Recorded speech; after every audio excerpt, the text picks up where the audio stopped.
ஒரு ஊரில் ஒரு மனிதன் இருந்தான். அவன் எல்லாவற்றையும் அறிவால் அளந்தான். சரி, தவறு, லாபம், நஷ்டம்.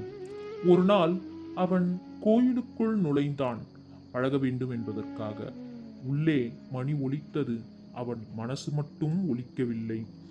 கர்ப்பகிரகத்திற்கு முன்னாடி அவன் நின்றான். எதுவும் கேட்கவில்லை, எதுவும் சொல்லவும் இல்லை. அந்த நொடி அவன் அறிவு நின்றது. அவன் மனம் மட்டும் தலை வணங்கியது.